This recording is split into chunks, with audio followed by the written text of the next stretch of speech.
Hey, welcome to see Derick Varn's personal channel.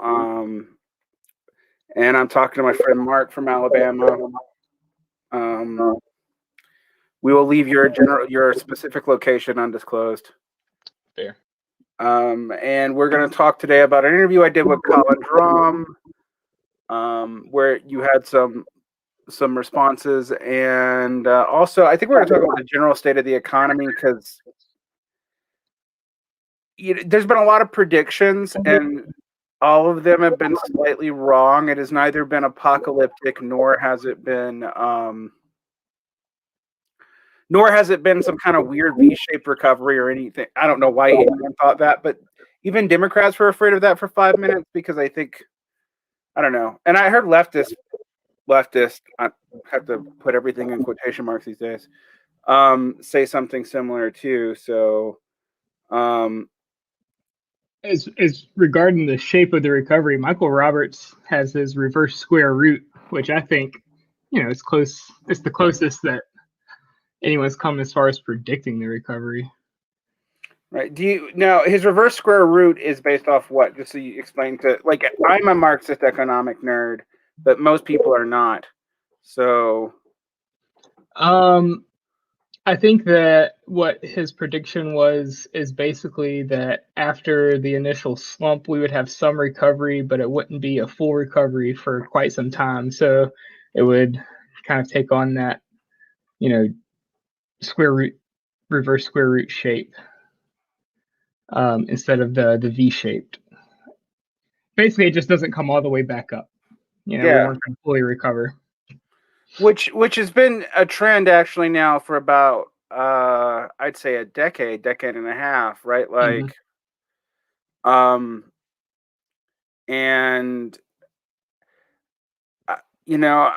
and I think there's a couple of micro trends. One, some of it is COVID specific, and we know that from the fact that, for example, I saw someone using both aggregate and churn numbers to say all the people hurt by the COVID-19 ended up being women of color, and of course that's both true and not true. And it's true in a generic statistical sense. Of course, it's on an individual case. That's absolute nonsense. No one wouldn't talk that way. But the reason why those areas were so hit, I think, has to do with the fact that schooling really has been an issue. And when they've been rehiring employers, even though they're legally not supposed to do it, you can't really prove that they're doing this, have been rehiring back on people who didn't have to deal with childcare and weren't subject to the expanded family care leave. I think I don't have hard evidence for that, but when you look at who got rehired and who didn't, it's sectional, and it also seems to disproportionately affect certain people. And it really is in the and the quote woke discourse actually does fit the pattern, but the reason why I think is a lot more pernicious than general quote than general racism and the generic sort of systemic bigotry or unconscious bias senses. I think it more has to do with literally who has kids and who has caregiver roles. I have a 5-year-old, and I've taken a lot of time this year or last year too, because of COVID. And it's always in the back of my mind, like they're going to get rid of me because I have to take care of this kid, Yeah, well, you got to do what you got to do though, and it's a thing. So I wanted to really talk to you about this because about going into the economic models a little bit, but then also talk about money, because I have been asked increasingly, because for some reason in the habit of people deciding that teachers and poets need to be economists, to talk a lot about monetary theory because I'm literate and can read it, and I have been developing some critiques of early Marxist monetary theory myself, but I will say that I find a lot of the slam dunks that people make, from Graeber to Michael Hudson to a lot of the modern MMTers, to be, I see what some of the big deal is, but I don't see what the big deal is, from a lot of it, except for class collaborationism.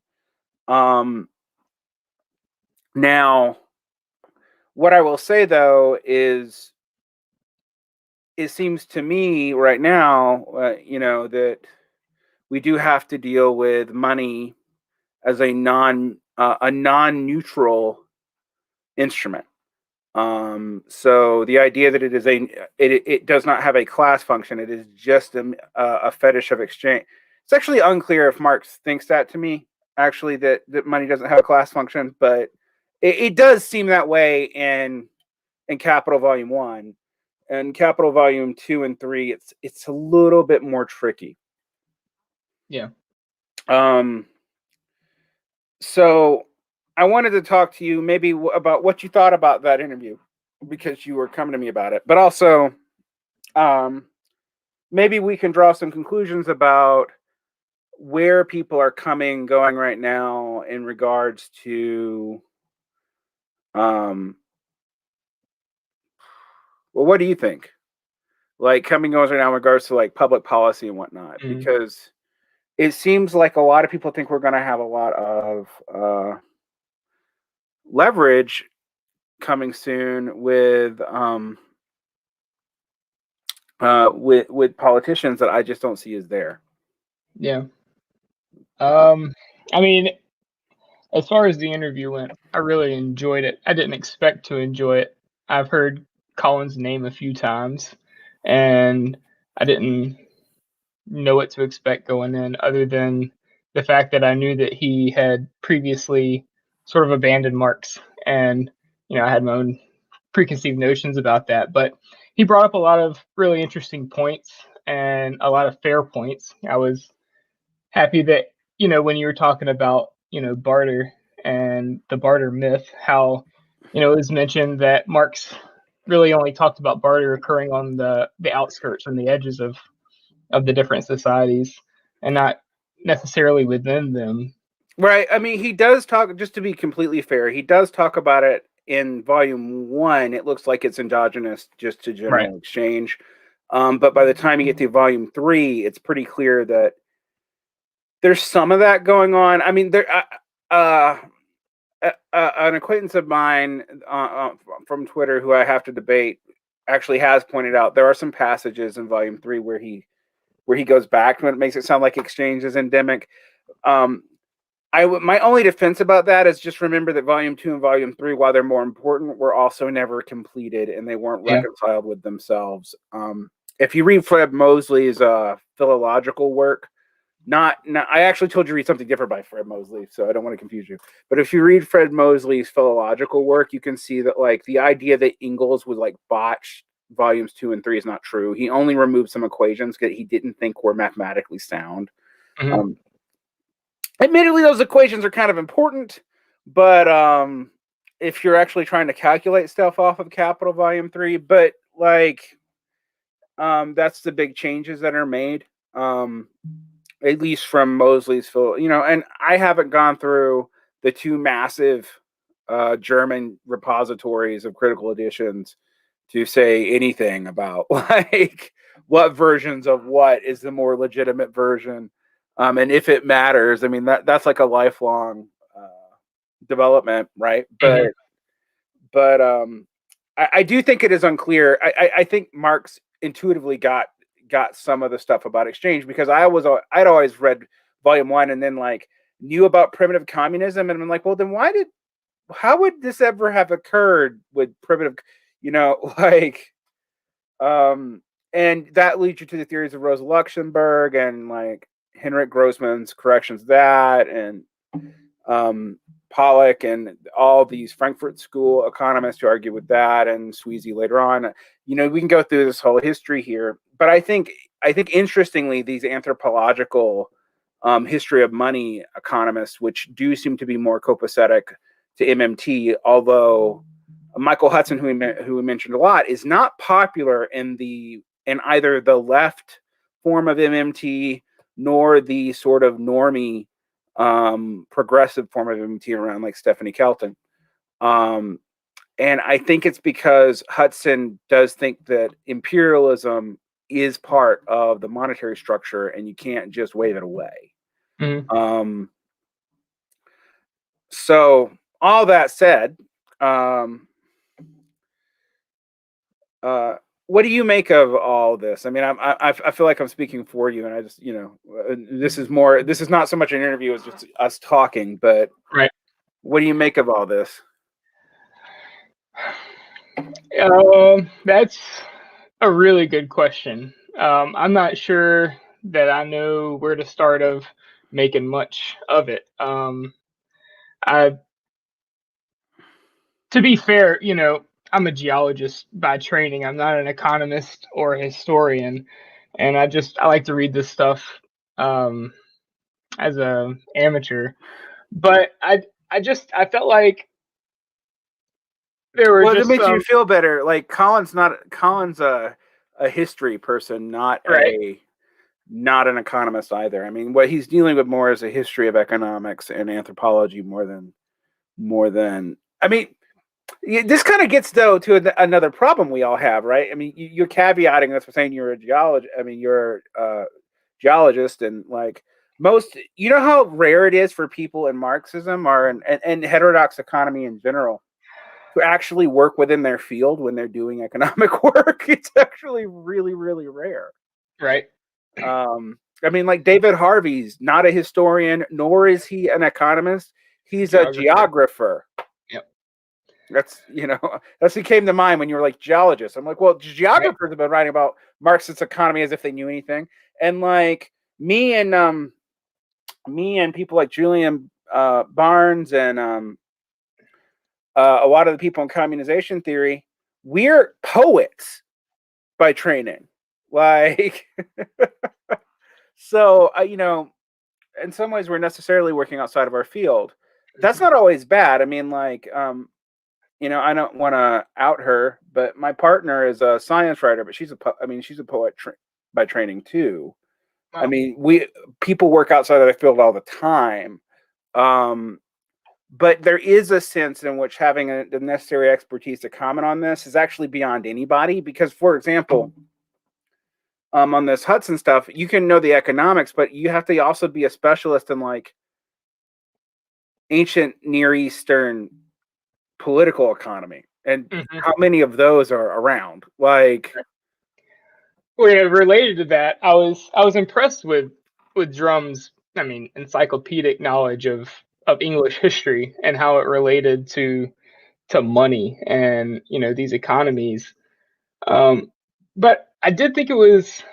I don't understand the importance of necessarily saying, this is where capitalism started.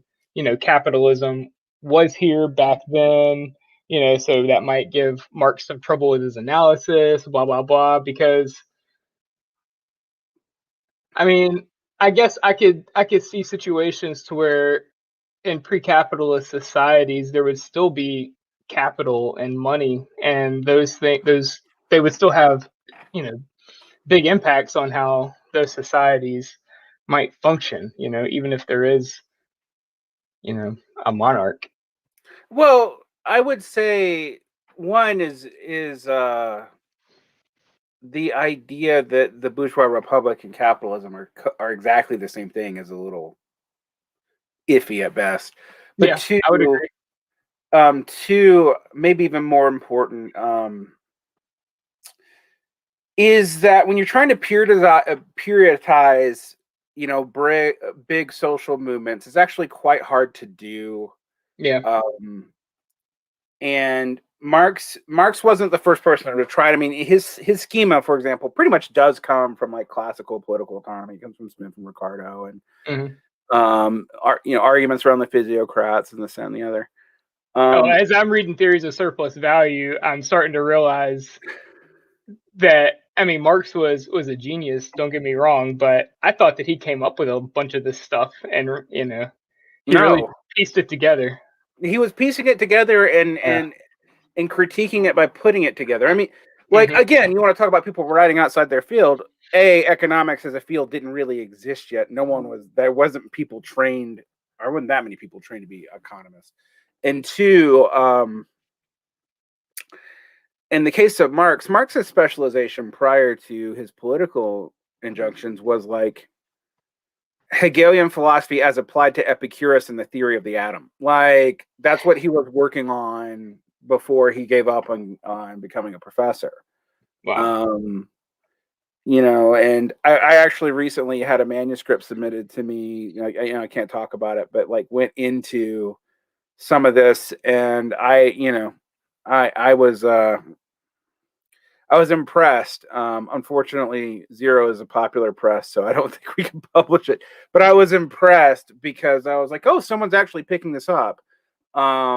Because there are some things in Marx that I like how he talks about materialism, and when you read Dialectics of Nature and stuff, that actually understanding how much Aristotle and Epicurus is in there, not just Hegel, really helps. I mean, Colin Drum's been beating this point to me for a long time that, like, particularly in Volume 1, some of the way he's framing the economic questions comes specifically because also Smith and Ricardo were framing the economic questions off of Aristotle's description of economics, in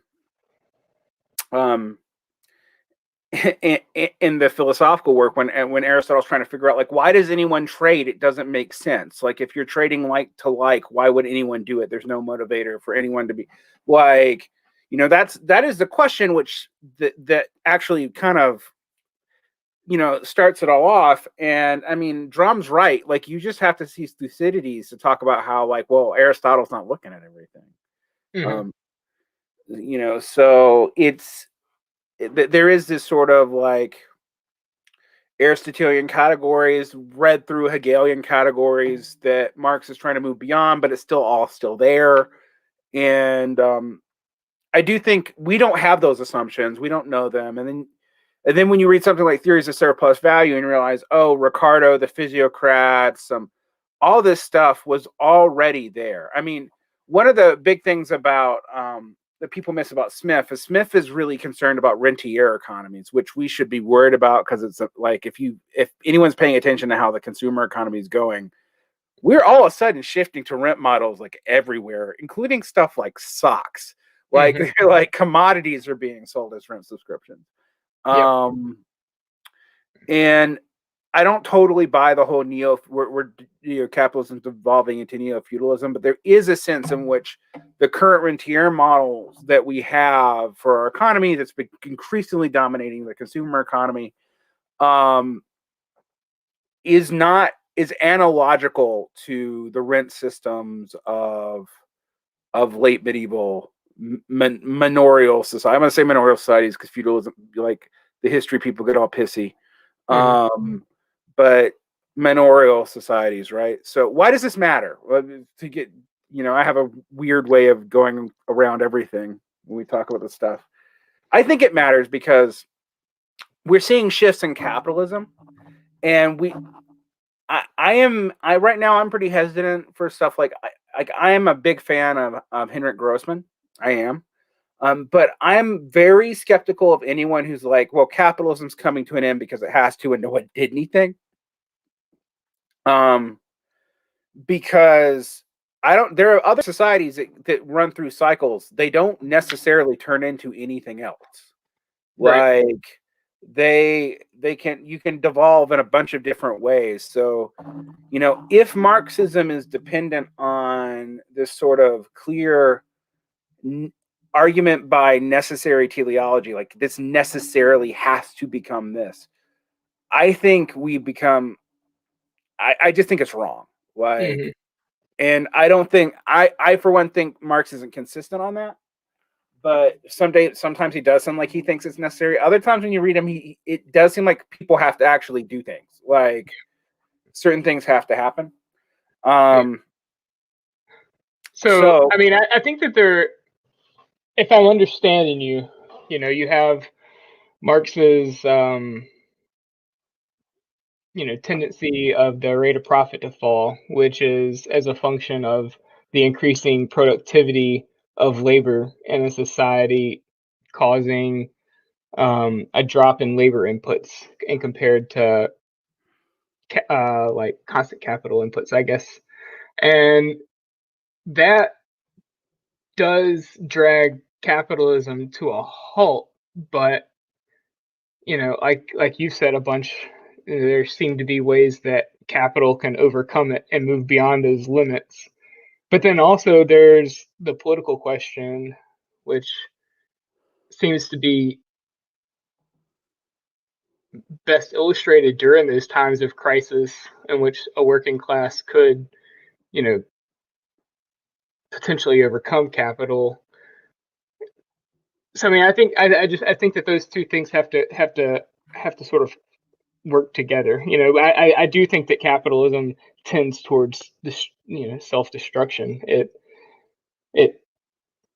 I think Marx says something like, it moves towards wanting to be socialist production while being held back by its political institutions. Or I mean, but there's two theories there, right? Though, like that those kinds of trains in logic lead to in the 1920s two different readings of Marx that are both, I think, completely supported by Marx itself. One is the monopoly capital thesis, and I don't just mean the Paul Sweezy one that like takes the that says that there's a contradiction in the transformation problem and accepts that. There's other ones too. And that even gets expressed by Engels in like Utopian Socialism, Utopian and Scientific, where he says that the joint stockholders might be the basis of the beginnings of a socialist society because the monopoly sector will take over more and more. Well, okay, fine, except that the rigidity of monopolies actually increases the destructive capacity when the downturn comes. So as if you have a monopoly sector that's failing, you can tell how bad it can get. I mean, just imagine if everything is GM or Google or Apple, and you hit a recession and Google and Apple's profit margins dip below zero, and they're also the prime tax base. We don't live in that society, but they're also the prime tax base for capital. Well, you have a couple options here. You can either hope that you live in an autarky where you can just pump liquidity and keep things going until the correction happens itself, or you can or you'd have collapse. All right. Conversely, weirdly, the immiseration thesis are we would call a final crisis theory, which is an interesting thing because the early forms of immiseration thesis before Heinrich Grossman would say that the working class was immiserated, and in their immiseration they would eventually act off it. Grossman actually notices, that the tendency of the rate of profits to fall, and he takes that tendency and not law seriously, leads to a different problem where the capitalists are the ones who are eventually immiserated. And this would cause shocks throughout the system and increase tension. Okay, then Lenin steps in.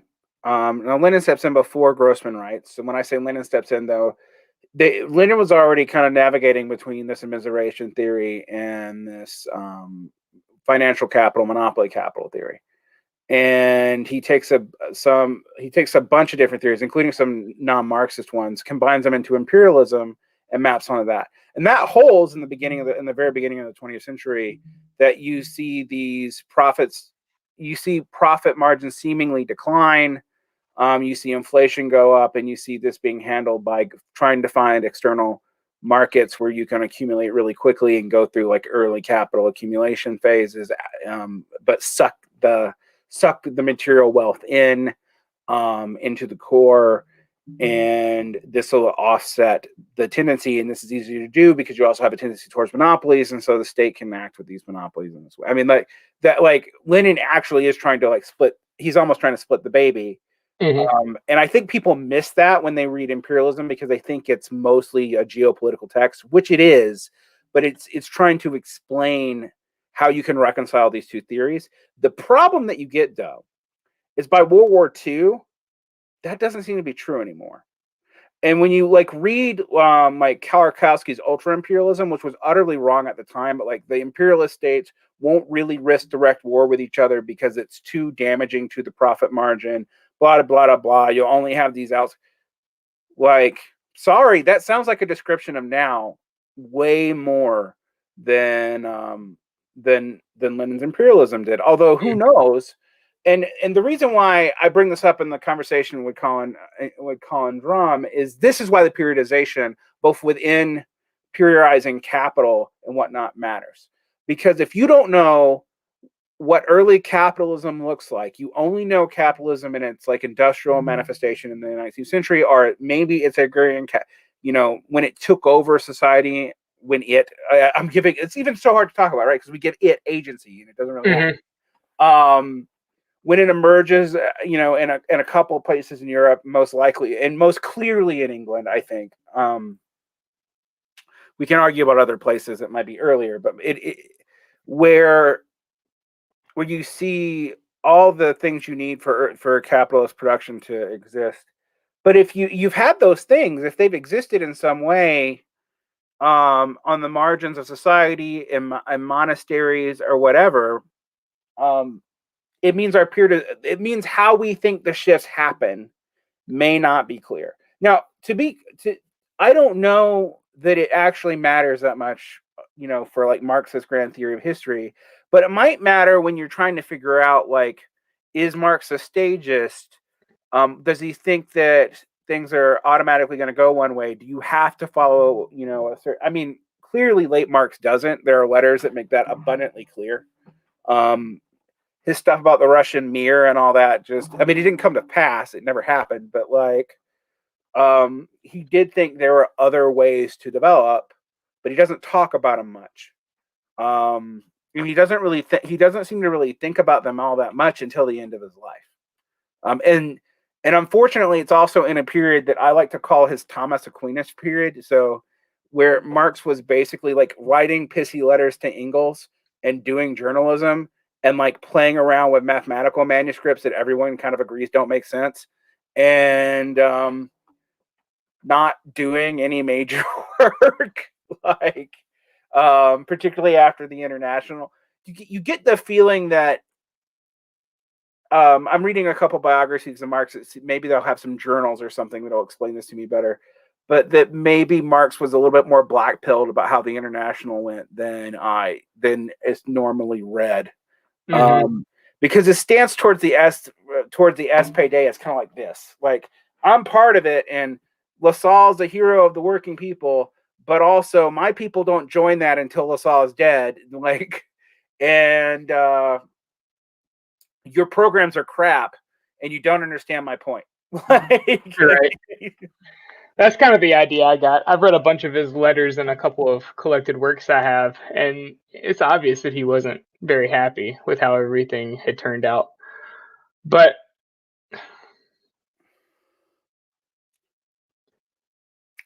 yeah, I mean,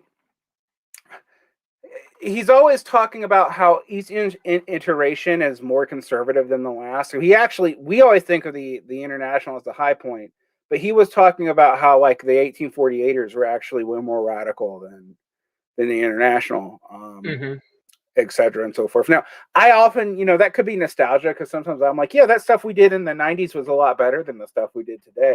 And like when I really look at it, no, it wasn't. It really wasn't. Right. But it was, today was stupid. The 90s was also stupid. But like, it's, you do have this thing where he's always talking that way. Okay, someone's actually on the chat, so I'm going to actually acknowledge them. They've been talking for a while to the void. Nicola said hi. Just want to make sure this chat is on. It is on. Going back to watching now. One thing, you need to give us a reading list for all the political economy and economic history. Oh my God. Yes, I do. It's like 80 books long. Like the secondary resources on just Marx is more than your life. And you know, I used to tell people go back and read Capital without the secondary resources. I no longer do that. Like I do think you need to read Capital for yourself. And I tell people like pick 3 or 4 resources that you think are opposed. I always say like, okay, if you want to understand capitalism, read Harvey, Kleiman, Ben Fine, and Michael Heinrich, because they don't agree on shit. And by reading it yourself and then reading them, and then maybe read some non-Marxist, even like I don't know, read some MMT critiques of it or some neoclassical. There are books I tell you not to read. Like don't read like Thomas Tuorl's like Engagement of Marx. Yep, it's live. And so yeah, so that's what I would tell people. Start with Capital, but also you need to read on ancient economic history. You need to read, like I do tell people, I don't agree with everything in it. Read David Graeber's History of Debt. Read Michael Hudson's Super Imperialism, as well as his books on ancient Near Eastern political economy. Don't so much read his book on the Bible, where he takes the Bible's account of its own laws as historical fact, because that's not sound. But that's part of the point I like to make to people is why nobody can actually do this very well is, how do I say this? Modern education necessarily, because of the complexity of our society, encourages people to be specialized. And actually, when talking about culture, economics, and politics, that specialization makes you kind of an idiot.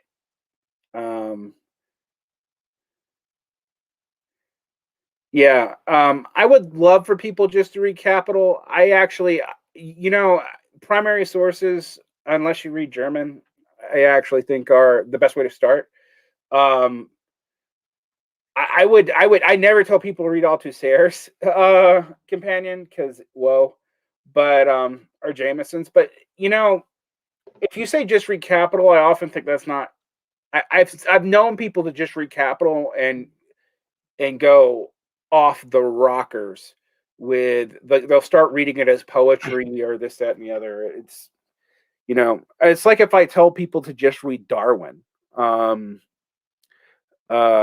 So I mean, yes, but don't, dear God, don't take anyone's companion as a good guide to capital. Oh my God. I don't know of a good one. I mean, really, like even ones that I mostly agree with,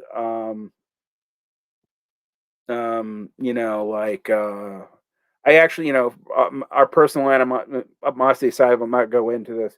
Like, I think some of Kleiman's work is okay. But all that said, like, it's actually, like, even though people will say anyone can read this and understand it, and they can, it's about debates that are very specific to like the 70s and 80s. And like most people don't have the context for the debates. Like, and so, SSI versus TSSI versus, you don't start with that. So even things that I think are technically good, I don't think they're good introductions.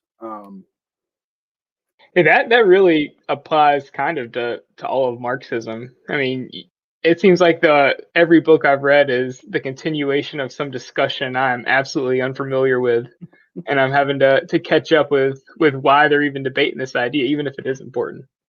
Right. So yeah, unfortunately, as I was talking to Colin on the thing, on Zero's pod, there isn't a lot of good Marxist scholarship on money by itself. They're like, I have like 5 books on Marxism and money. And I have about 20 papers on. And unfortunately, like some of them are still stuck in like the Mandalite insistence that, like, even though fiat currency happened, everything is still gold because reasons. So you disagree with that? we are not tied to metalism. We're not. We objectively not. If you have a commodity that which money is tied, it's the petrodollar. But even the MMTers are correct that the decoupling of American money from gold starts before you can attach it to the petrodollar.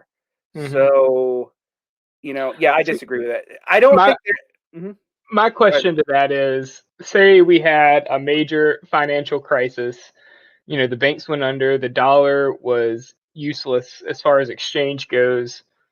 Because of that, there still has to be production and exchange. Wouldn't people fall back on gold by default? No, not necessarily. They might fall back on any commodity. I mean, like, but do they have the qualities that Marx listed as to why metal is useful as a money? I mean, I could see oil being treated like that, but people can't keep a bag of oil in their pocket. No, but this is Colin's point. You have to think about it. Metal's value as money must be higher than its value as metal. Mm-hmm. That was a good point. And gold. I mean, yeah, gold is a good example because gold is rare. It's scarce. It's inherently deflationary. It's also not super useful in the actual commodity market. It's too soft. Outside of electronics, maybe. Yeah, but some of that stuff is changing. Like, it actually does have purposes now. Mm-hmm. So yes, I mean, I think if you saw a total social collapse, like governmental instability of money, you'd see a bunch of commodities used as money. And we might go back to metalism. I actually don't think it would likely be gold. Mm-hmm. It might be too deflationary now. Right. We also, if we're not doing international trade, if that's collapsed, you really can use tokens or paper or dirt. I mean, right. like I do think the MMTers are right about that. And I also think Marx realizes that because there's places in the Grundrisse where he talks about like anything could be money. It just probably doesn't have the necessary criterions to be money in a stable way. Mm-hmm. This is because Marx is not a moron. I mean, he's not Ron Paul. But the idea that our current money is somehow pegged to gold, I don't think you can argue. I just think it's objectively false. Like, yeah, I don't think that money is pegged to it necessarily. I think it's definitely decoupled, but I just, I feel like, how does Marx's arguments hold up if there isn't some, if it isn't value itself moving through that cycle of MCM prime? Well, and how can you have that value moving through that circuit if you don't have commodity money?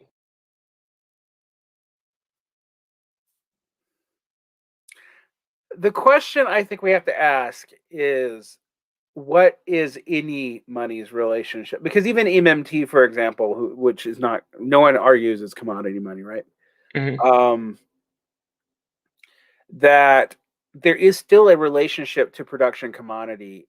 Even like they will say, I mean, they'll do this thing where they'll pretend like some of them will talk as if money is infinite, and then they will say, no, we need taxation to eradicate inflation, because if you hit the capacity of your production, you will have inflation if you're continuing pumping liquidity into the market. So they realize that, and then they go, well, that's what taxation is for. It's not to feed the government or whatever. It's actually to destroy liquidity when you hit.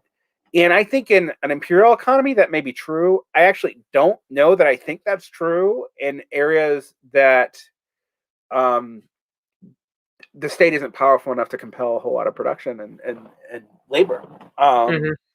And so like I'm slightly distrustful of their like, all money looks like the 6 countries that all happen to be descended of the Anglo-American Empire, and like Japan, and you get this list of countries that is between 6 and 22 countries, and like that actually have currency sovereignty, and they don't even include China. So, and why doesn't China? Because China, and this is a weird thing about how they define currency sovereignty, because China doesn't float its currency. So they mandate, they basically fix the market to peg it slightly below the dollar for export advantage. And there are a lot of people who think China's going to stop doing that because their export advantage is going to eventually deplete. But I find that funny because, like, well, aren't they a currency sovereign if they have the power to get away with? But anyway, it's a weird technical thing that we're probably lost a bunch of people here. So why does this matter? I want to move it to contemporary economics a little bit, because one thing I think people that we're just beginning to see signs of today is that prices are going up worldwide in a way that is no longer within the realm of our 2 to 3% acceptable inflation rate. But it's sectional. Now, one thing we have to talk about in all this is QE. I make this point all the time. QE, quantitative easing, which is fiscal policy, not monetary policy. I'm going to state that clearly because MMTers get mad if I conflate the two, because it matters because reasons. It actually has to do with legal instrumentality, but whatever. So fiscal policy right now is to flood the markets with no to negative interest loans, and thus reducing risk in the stock market. I would say that risk is reduced to almost zero right now, because an exogenous shock to the world economic thing nothing has phased stock market increase. Like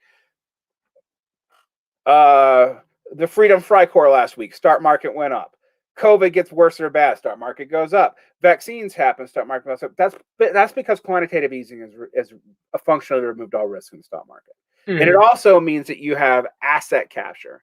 And like I told to someone the other day, I think I was talking to J.G. Michael, even a reactionary like Mencius Mollberg, Curtis Chauvin, says, like, when you're pumping that into the markets, people are just going to hold the nominal value. It's not going to spread out and increase anything. Like, duh. Like, so in so much that, like, what, 40% of the United States of the upper middle class has some investments, yes, they're kind of benefiting, maybe, even though if it's mostly in their pensions, they can't valorize it right now. Right. But a lot of very rich people are just able to get richer and richer and richer. There is a sense in which this looks like a massive wealth transfer up, except we haven't seen that it's been valorized as wealth. It looks like sectional stock inflation. And it's just being maintained by continued pushes of liquidity where it has no place to go. Yeah. I mean, they're just continuous buybacks pushing up stock prices. Right. So what'll eventually happen? Well, eventually, though, it's got to go somewhere, because, like, people are going to want to valorize the investment. They have to turn it into something.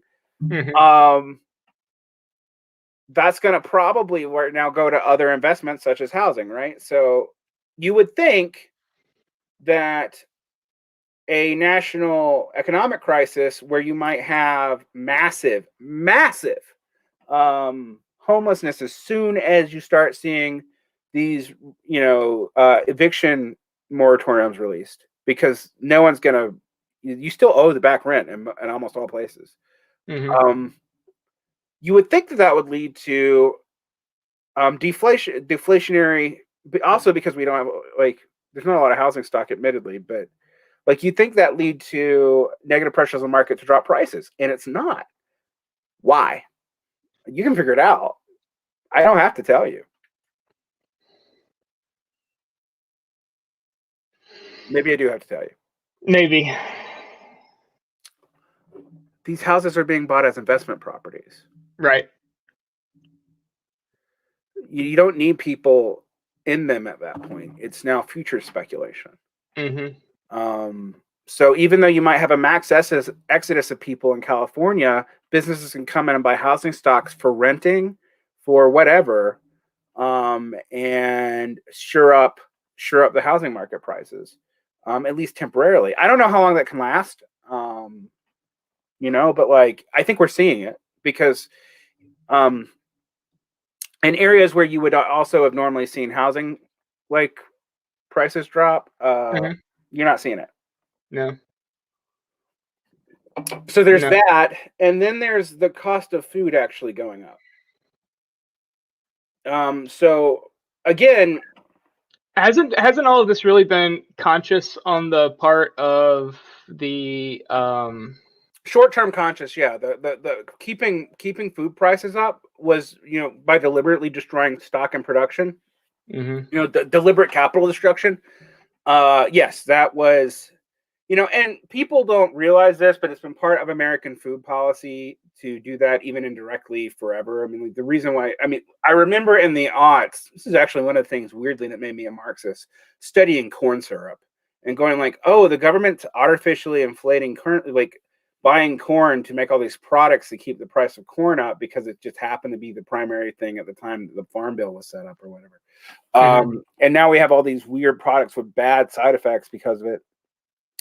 But that's actually a way of eating up the excess capital so the market doesn't drop. So that you don't flood the market with cheap corn. And so was all that destruction at the beginning. However, that doesn't explain it all worldwide, though, because that, I don't think that's all that's going on there. I don't know all that is going on there, but the food price index is so it did temporarily drop, actually, in raw numbers, as you would expect it to at the beginning of COVID. But it has shot up dramatically. Let me see if I can get the hard numbers. So the food price index is normally set at 100. At the beginning of 2000, we started seeing food inflation. Right before COVID. When COVID hits, it drops dramatically, almost down to 1990s levels of cost, even with all the capital destruction. But around March, it started shooting back up again. And now it is the highest it's been in a long time. Now, when you add to the fact that pay because of the, you have a hyper elastic labor market right now, right? So not just nominal pay, but real pay. Real pay has been stagnant for a while, but now nominal pay is stagnant as well. Yeah. What is that? That's stagflation. Right. And we're beginning to see signs of it. So wouldn't Keynesian MMT style policy lead to even higher inflation? It depends on how they. Okay, this I will defend them if you take they don't have one style of policy. Some of them would some MMT policies I think would lead to massive inflation, and some would not, because they think basically you can control this also by section, where you're flooding currency into. So it's like a sluice gate. You would take it some areas and then you'd hit other areas and you can tax it. Now, you and I start to see the problem with this, though. You have to have such an active planning committee that I don't know how you could do this in a capitalist democracy. I really don't. The response time necessary, you would have to bureaucratize so much of already heavily bureaucratized government to do this and make it outside of public pressure. One of the reasons I say this is if you really wanted to slow down inflation, which is better, progressive or regressive taxes? Who has to spend their money? I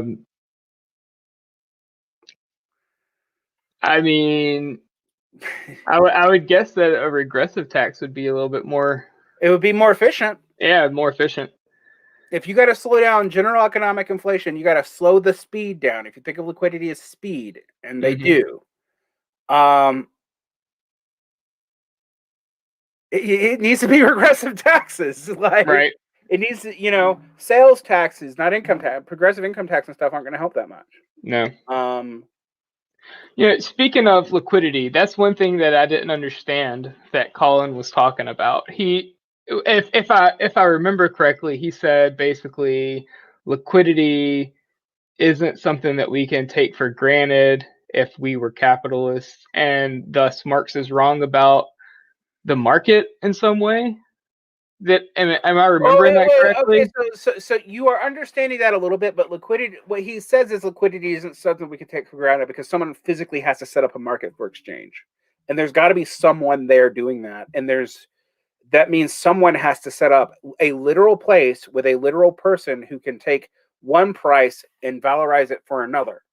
And he says Marx says this happens organically and is basically free, and he's like, but you can walk it out. You have like the government or our set of producers or somebody has to put in the capital to pay the guy to do the accounting. Otherwise, no one's going to do it. And so in that sense, that's what he means by liquidity can't be taken for granted because you have to pay for someone to act as the agent of liquidity. So he talks about how like it's just not realized that there's a cost in the MCM circuit, not the MCM prime circuit. He thinks the MCM prime circuit is to speak for Colin, but I've talked to him a lot about this because I used to argue with him about it a lot. But he thinks the MCM prime circuit is mostly correct. Okay. Like the issue is the MCM circuit, which, and to people who haven't read their Capital Volume 2 and 3, this doesn't mean that much, but that Marx is not factoring in there's got to be a cost, which means you have another cost and another profiteering thing you have to deal with, and how do you deal with it? I mean, wouldn't Marx have just said that was the faux fry of production? If I sort of, I mean that's what he would say, right? You know, and that that's already figured into productive costs somewhere. To some degree, we have to decide if that's a semantic game or not. But well, it doesn't really seem like it because you would think that in some degree that administrative duties would figure in to the cost price yeah, that's true. of your commodity. Somewhere it's got to figure, even if it's in taxes, like you got to adjust for the taxes somewhere. I think the issue is not so much how we do it now; it's the moment of initiation. Like, where does this happen? And I, honestly, I don't know how Marx would have known that. I don't know how we would know that. But I know that Marx definitely didn't have access to like ancient Assyrian and Mesopotamian money documents, which we have translated now. Right. So, I mean, they may have started it back then, but I'm not even sure they could read all those languages yet. So, I don't know. I like you. I'm unsure. I think he has a point. I'm unsure of how much that point matters. Right. Like that's kind of the way that I was thinking. I'm like, this he says a lot of great things and is really interesting, and I think that people have something to learn from him. But I didn't see it as enough to abandon Marx. Well, lately he and I have been talking about this. He actually thinks that like a lot of people's rush to MMT once they realize, like the myth of barter or the set and the other. And he's like, well, a lot of that was bad Marxism, not so much Marxism in general. And that's been my stance too. Like, yes, there are things that I think like if you want to get me on stuff, like I think the Asiatic mode of production doesn't exist. And that like, it was basically the here be dragons of like, I don't want to deal with these other societies that I don't know enough about to write about. And I think that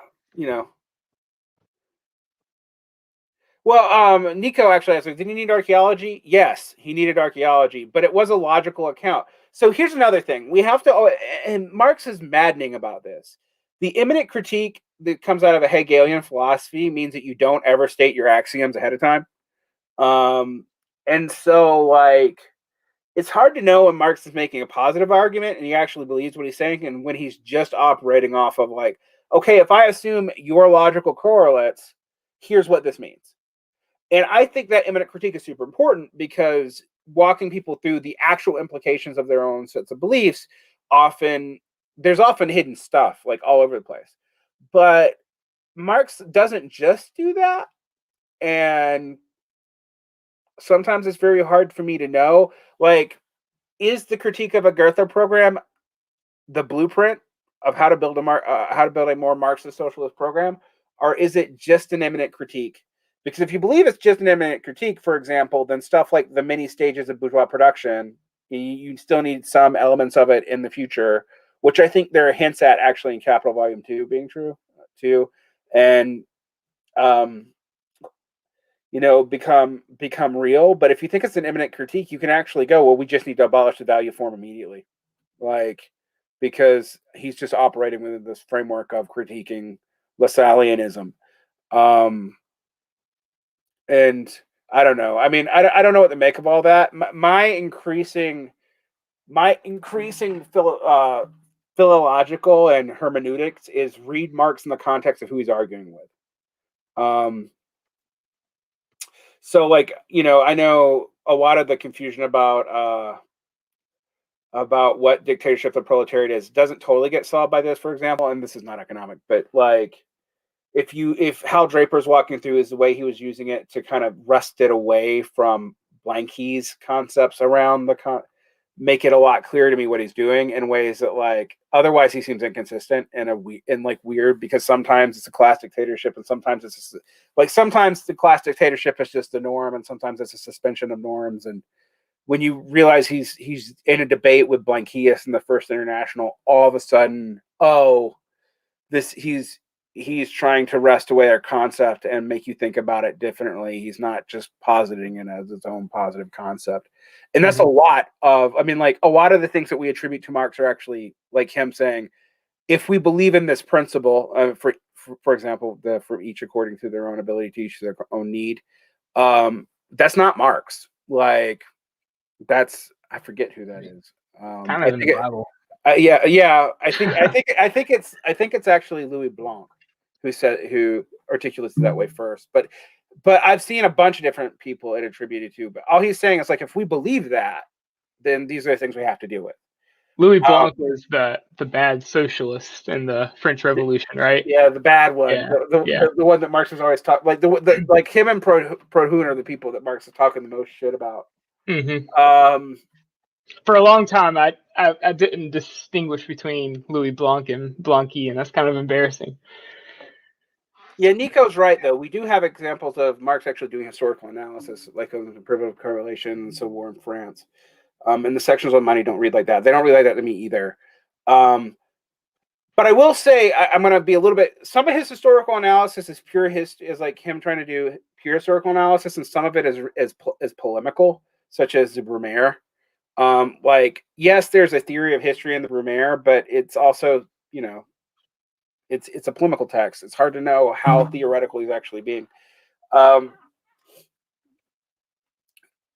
Yeah, and this is fun for us weirdo Marxologists, but when I'm trying to get people to think about stagflation and sectional problems, and the fact that basically people have been saying you've heard a lot of people say that inflation is not really a problem anymore, that you will never have another period of hyperinflation. I've heard people say that that's where we are. I remember reading the Fed just a couple months ago saying that they weren't going to try to control inflation and they're just going to let it go until it fixes itself. Right. It seems like that potential is still there. Well, hyperinflation we're not seeing, but we are beginning to see them lose the narrative on we keep it within 2 to 3%. And right now, overall, I think it may be, but food's a big one. Food going up hurts a lot of people. And housing. We can always talk about the big bugaboos, education and healthcare, which are inflationary for everybody, but in the United States are absurd. So yeah,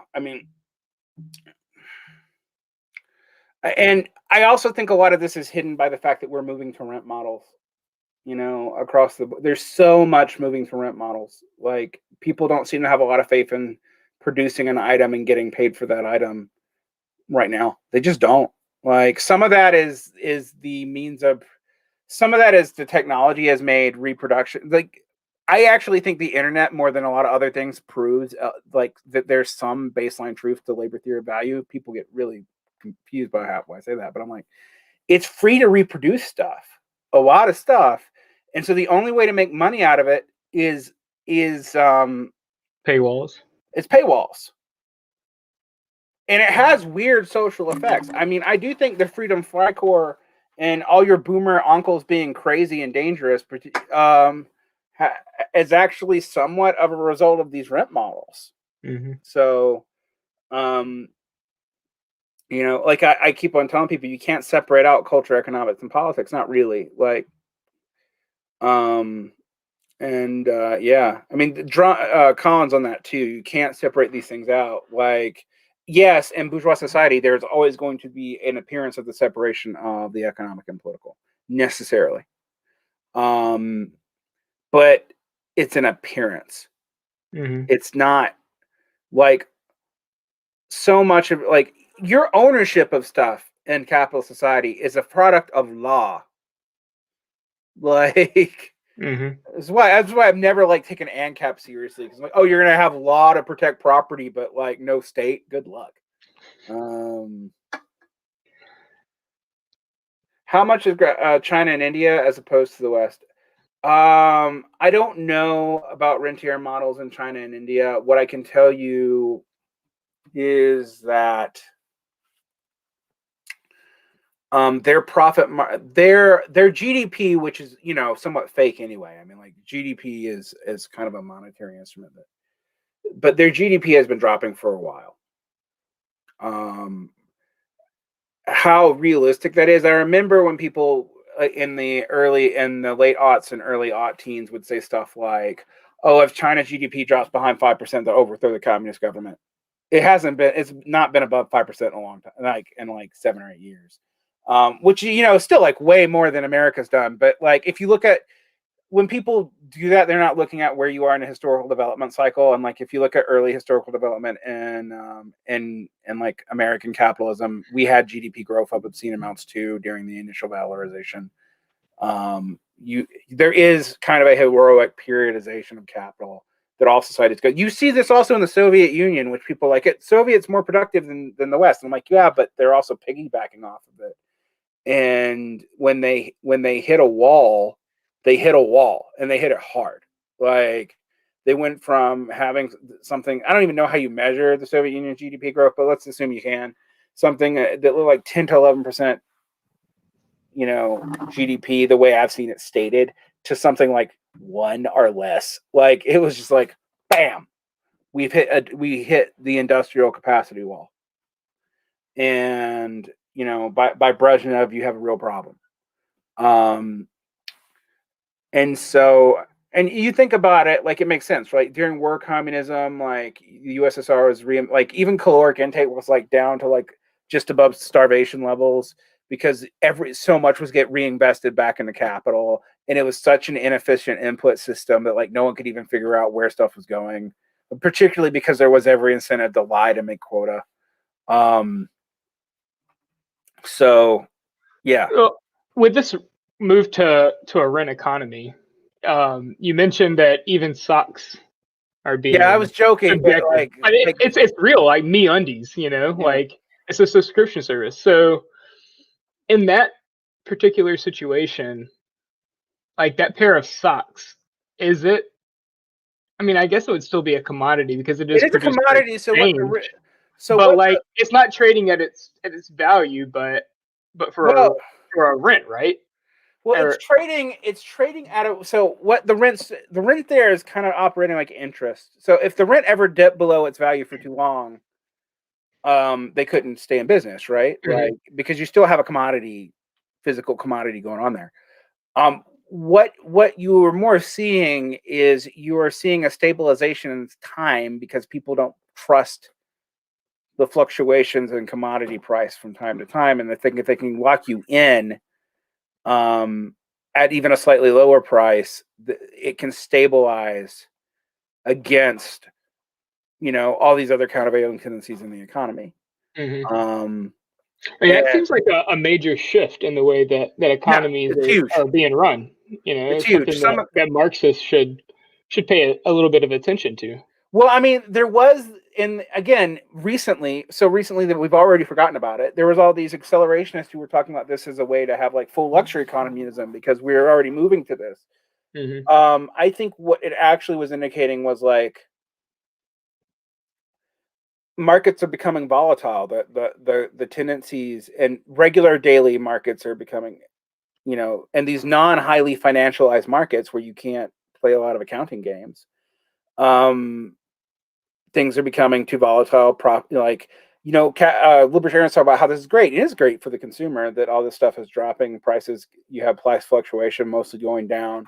So locking that in at a premium, even if it's lower than you would do at the initial price, and being able to, to calculate incomes based off of that, calculate your production based off of that, is awesome. But it effectively is not. It's a hedge against the market. And we're seeing people who just do not trust the market to do that. And technology has made the ability to go back to this rents model a lot easier. But rentier stuff is a drain ultimately. I mean, like, not so much in this commodity stuff, like I said, that's hedging its time. When you think about all the access rents that you're getting, that's a drain. And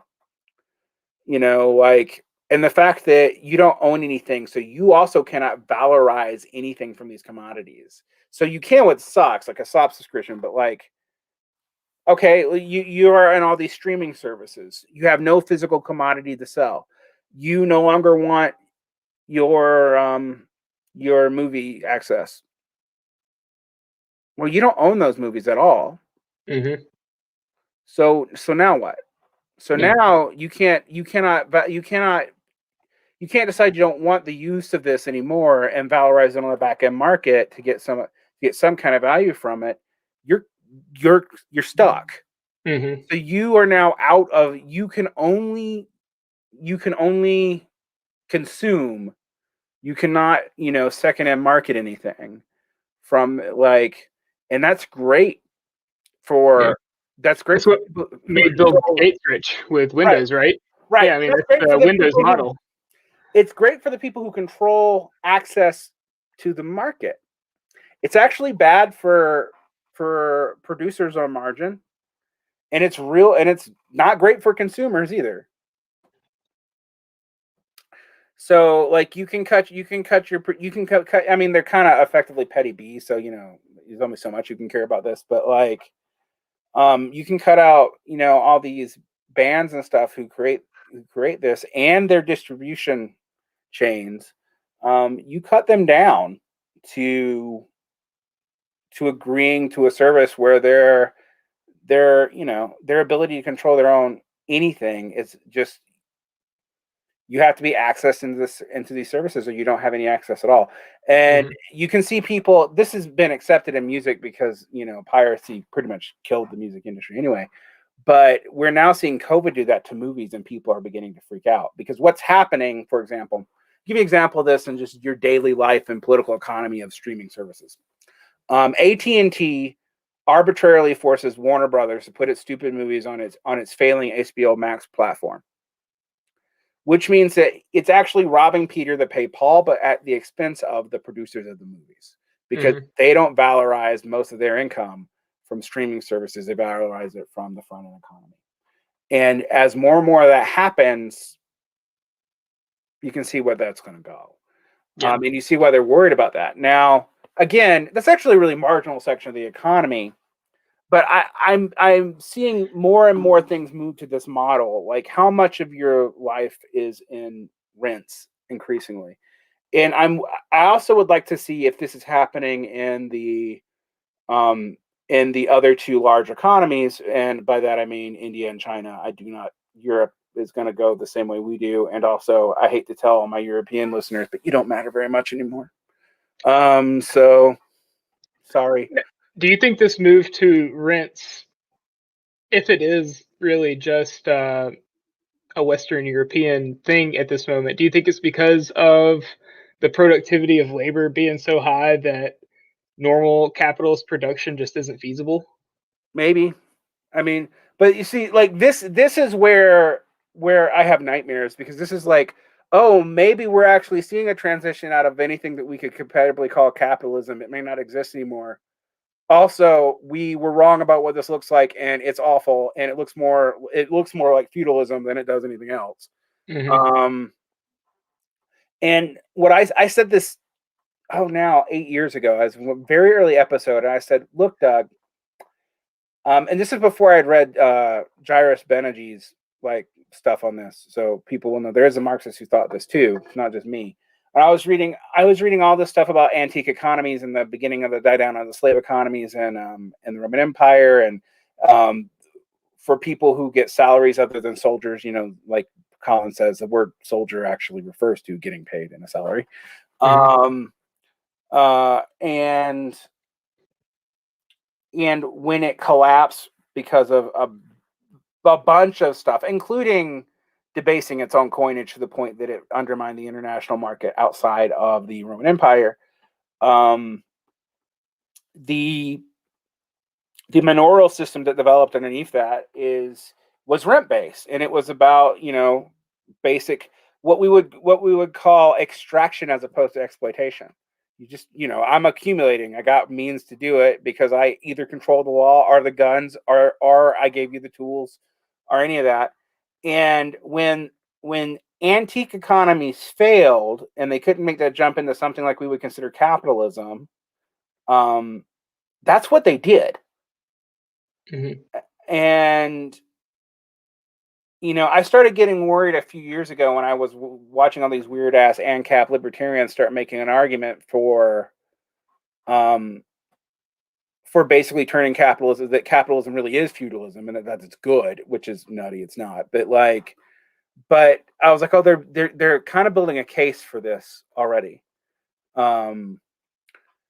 And I'd noticed that before I'd even became a Marxist. Like, I'm like, they're building a case for something like corporate entitlement turning into something like a manorial system. Do I think that's actually happening? I have no clue. I think a lot of people, Jody Dean's been screaming at for a while. There's some other people screaming at.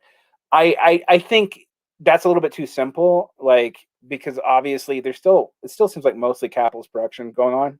But there's a lot of people now who are even saying like, look, we can't even talk, like, this is someone. Colin was going on this for a while, but he's changed his mind. But I know some other people like, we can't even talk about capitalism. It doesn't mean anything anymore. Like, we can project it back too far. We can, that's kind of what they're talking about. Yeah, yes, Jacob, there is a whole thing about the move to the rentier economy. Although there's some other stuff in Capital 3 that you guys can get all botched up on.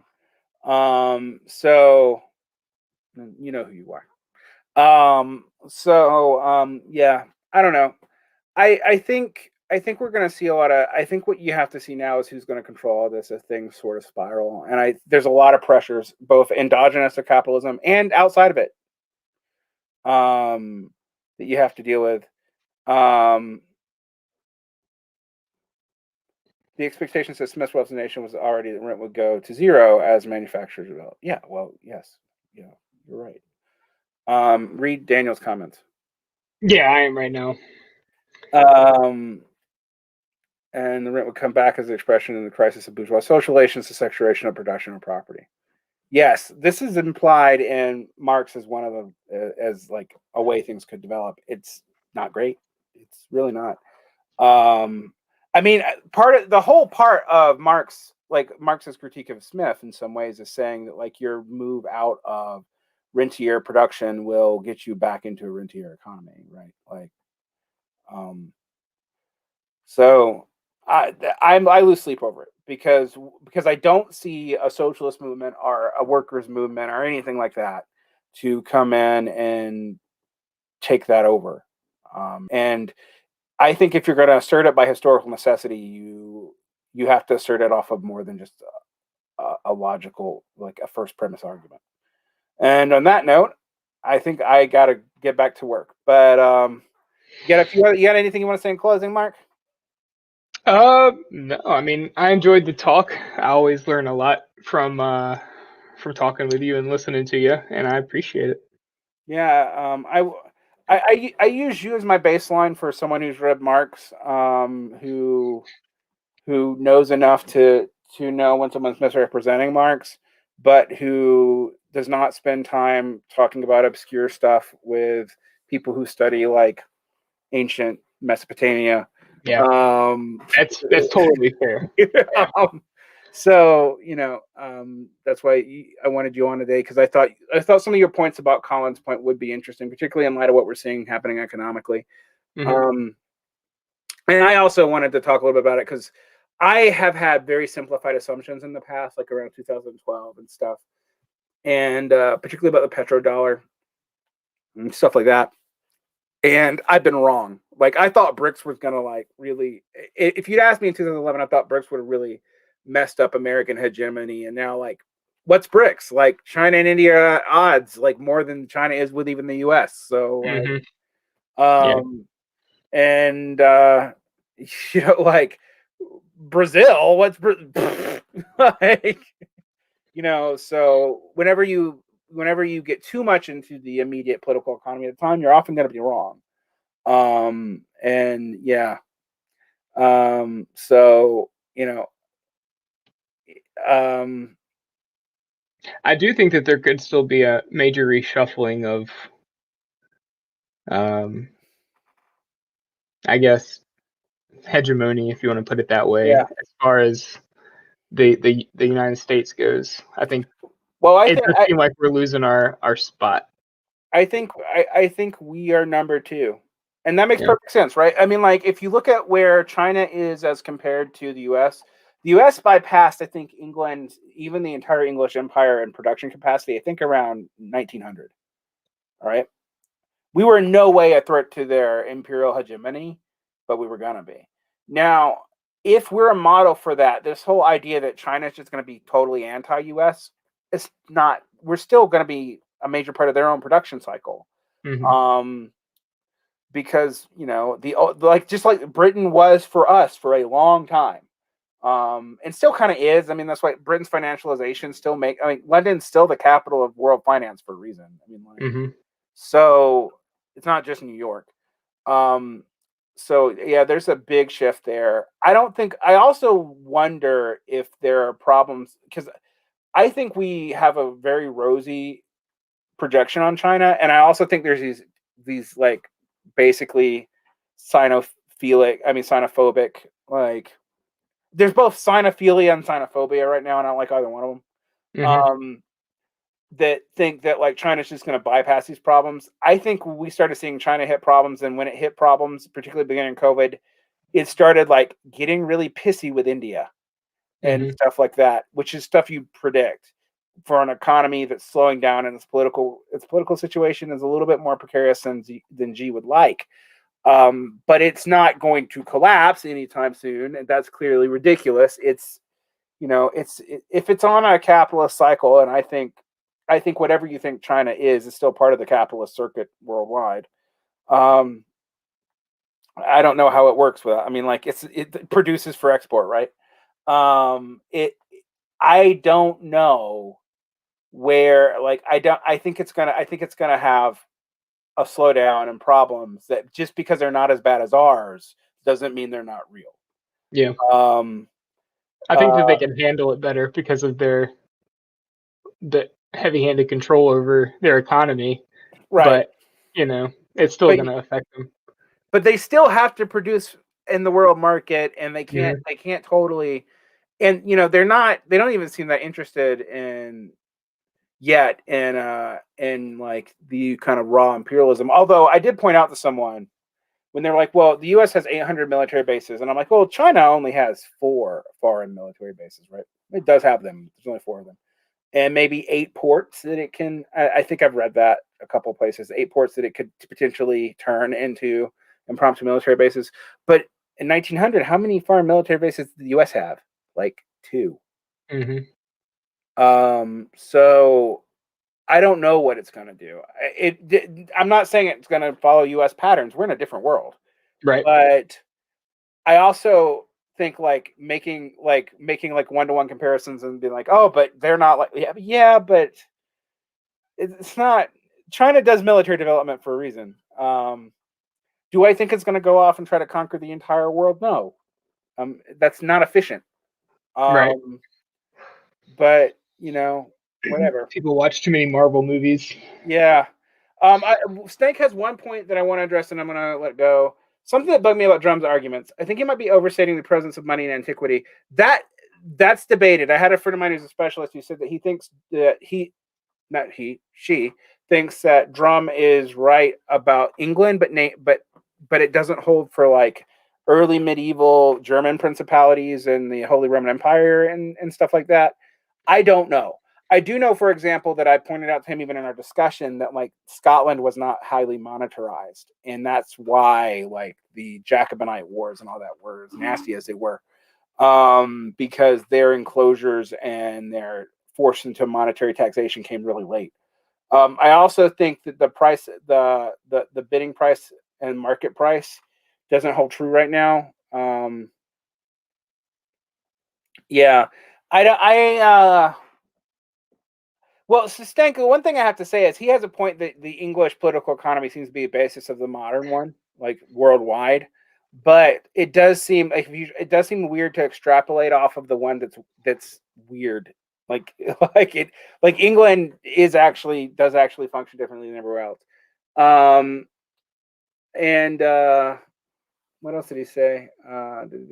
Oh yeah, that Stank says that the difference between bidding price and market price, there isn't much of a difference right now, and there's also the cost of creating that market's really low because we can digitize it, and you don't have to pay anyone after the initial investment, right? But yeah. Anyway, this is me and Mark shooting shit about economics and probably talking about stuff that we might be wrong about in the future. And I hope you guys enjoyed it. Have a good day. Thanks for coming up. Oops.